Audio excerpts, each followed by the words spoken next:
let's go to the next one. Rossi and Buffalo target. So we'll see if I read the room here. No, it's not Bowen Byram. So it's Alex Tuck as a target here. So Marco Rossi as a target from the Minnesota Wild, Jackson Blake, and a first going back to Mini. I actually think that makes a lot of sense for Mini.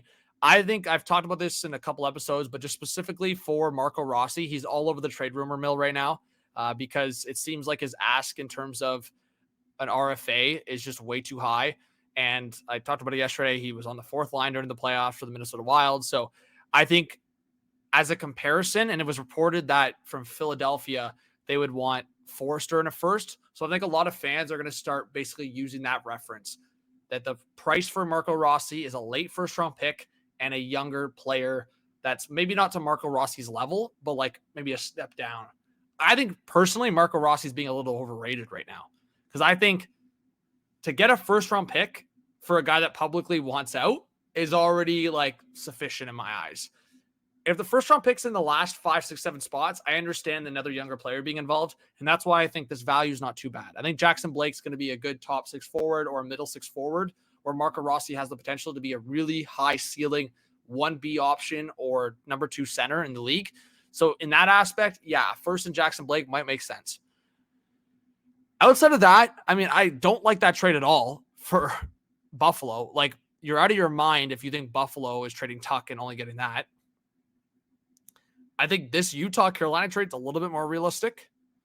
And I think that Pittsburgh-Carolina trade's also somewhat realistic. I think Pittsburgh would do a first-round pick only, but it'd have to be no retention. And Carolina has the cap flexibility. So I think EK can make some sense if they trade Gostisbehere, but we'll see.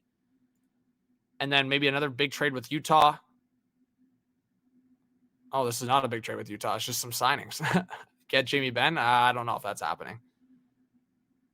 Nyes and Bennett. Oof. So could Matthew Nyes be a target for an offer sheet with Carolina, or would Toronto be willing to move him? Well, that's not going to happen. But I think if it's 9.3 times 7, Toronto will just match it. Let's see. Slavin and EK. Okay. So Slavin partnered with Erik Karlsson as a potential option. Could that make some sense? Well, that's a really good defense group. I think that trade actually might be enough with no retention. With no retention, I think that's interesting. There's a lot of conversations that Kotkaniemi could be a buyout candidate for Carolina. I think that's pretty insane. But at the same time, you have to consider Kotkaniemi's contract is not ideal. He's made some brutal mistakes. I think Mason Marchment's also going to be a cap casualty for the Dallas Stars this offseason. So keep an eye on the San Jose Sharks, the Toronto Maple Leafs, the Carolina Hurricanes. You could probably throw in all California teams in there, especially Anaheim and San Jose. But yeah, I think some teams that have flexibility are going to go after a Mason Marchment. Carolina is a good example of that. I could see Carolina doing it. And that's honestly fair value for, again, something that's very public right now. The Dallas Stars are going to need some cap flexibility. But I actually don't mind this trade. Like the fact that Pittsburgh's getting off of the whole cap hit, I think the fact that you're taking the Kotkaniemi contract, though, I think you have to update that to a first-round pick. And I honestly think it makes sense. Get Karlsson next to Slavin. That's a great defense pair. I've been on the vibe of that the Carolina Hurricanes are going to go after Ehlers aggressive. I think $8+ million probably gets it done. Closer to 9, you definitely get it done. So I think if Carolina made a trade like this to get Erik Karlsson, get off the Kotkaniemi contract, attach a first-round pick, get Ehlers, boom, get Marchment, you're in business. I like that lineup a lot better. It's a lot more dominant. Like I said, I think Stankoven's going to be a staple in that top 6 for a long time for Carolina if they keep him. And that third line is, I'd say, bang, forecheck, go crazy. I would say the forward group, I like. The defense group, I might even like even better. I think Scott Morrow looked brutal. I think as a defenseman, you're always going to see more progression as they get later into their 20s. And he's only 22. So you expect a lot more progression from Morrow, but Nikishin looked better. I think defensively, they both looked rough at times. Nikishin, it is what it is, right? Like he's 23 years old. He's also coming to North America. I think give him a chance. I probably want to see the Hurricanes go after Aaron Ekblad as well. I mean, that would be electric. That would be the other target for me for Carolina, would be if you can go heavy after Aaron Ekblad, a top 4 of Slavin, Carlson, Nikishin, and Ekblad would be ridiculous. So that's what I'm going to do quickly here on the fly, just to give you guys an idea. But let's review a couple more here. So Carolina retool. So again, Marco Rossi, I think that's kind of the vibe. I've been seeing that a lot. And then Rasmus Andersson. So honestly, this is a good example too. If you got Rasmus Andersson, I still like that as an option. But again, Sean Walker's a righty. I think Scott Morrow needs more development, or you use Scott Morrow as a trade chip. So the Canes, for me, I think you want to target 2 main free agents. Maybe even 3. Maybe even target a guy like Besser. But for the argument's sake of what I've been pushing, I think Ehlers, he's from Denmark. Guess who the Hurricanes goalie is? Frederik Andersen, also a Dane. 9 mil, I think gets it done. Ekblad, I think 8 mil could get it done. We'll do 8.5 mil long term. The Hurricanes still have a lot of cap flexibility.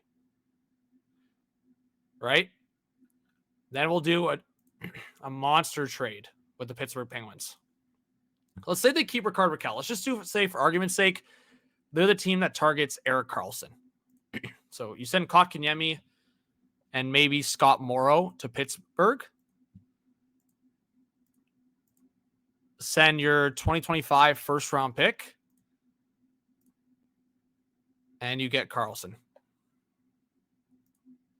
You're losing Brent Burns, so you want that offensive presence. Boom.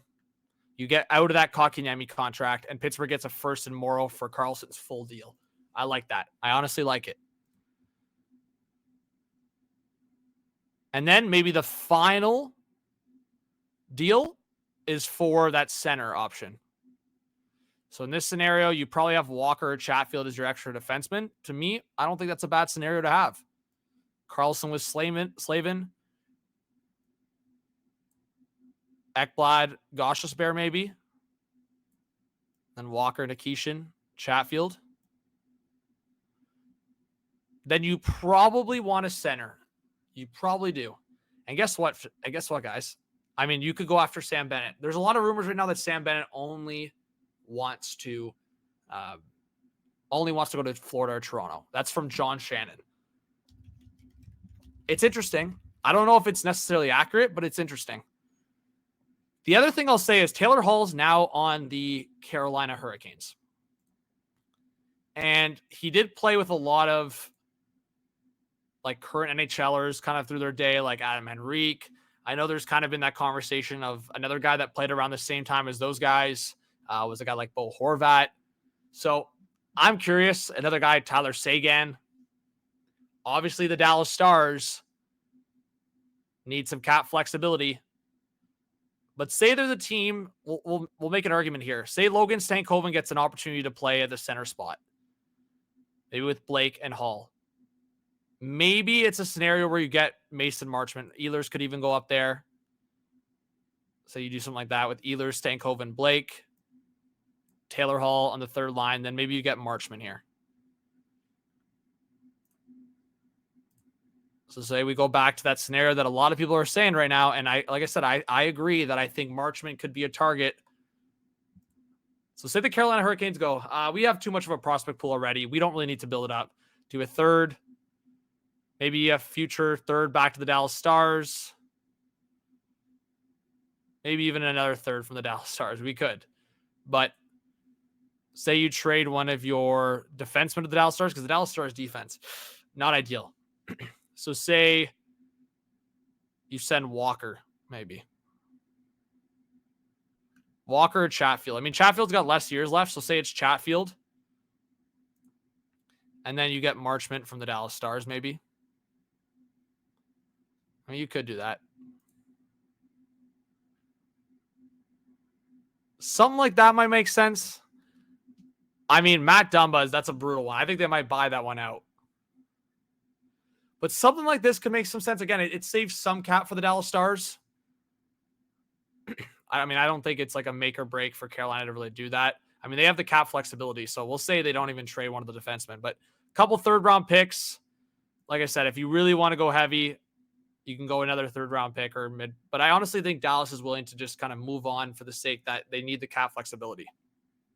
So we could even send just like a younger player or something back the other way. But honestly, I think Dallas, for me right now, if they lose this series against Edmonton in like 5 games, they're going to have to do some soul searching. Like, they've made a couple trades here. Like I said, get Erik Karlsson. I think this makes sense for both sides. They get out of the Kotkaniemi contract. You get Mason Marchment. Dallas gets much needed cap flexibility. And their 2 free agent signings with a lot of cap flexibility going into the offseason are Nikolai Ehlers and Aaron Ekblad. You slide Marchment on the wing. Boom. I think that's pretty legit, to be honest. Your top line is great. Your second line with a growing of Logan Stankoven and Jackson Blake with Nikolai Ehlers. And then you get Taylor Hall, Jordan Staal, Mason Marchment, like a feisty, great veteran third line. And then William Carrier, Jankowski, Martinook. That is a bang and crash fourth line that can contribute some goals. And then I think your defense group, that top 4 is legit. And Nikishin, you can play Nikishin with some more sheltered minutes. And then injuries happen, folks. So Walker and Chatfield, Nikishin can kind of swap and obviously take turns in the lineup. Same with Gostisbehere, or you move one of them, like I said. And then Freddie Anderson and Kochetkov. Maybe you go after a goalie. I think that's also a consideration for Carolina, but maybe a conversation for another day. And as I said, the big importance on that is you have basically a full 23-man roster, 22 out of 23, and you have cap flexibility.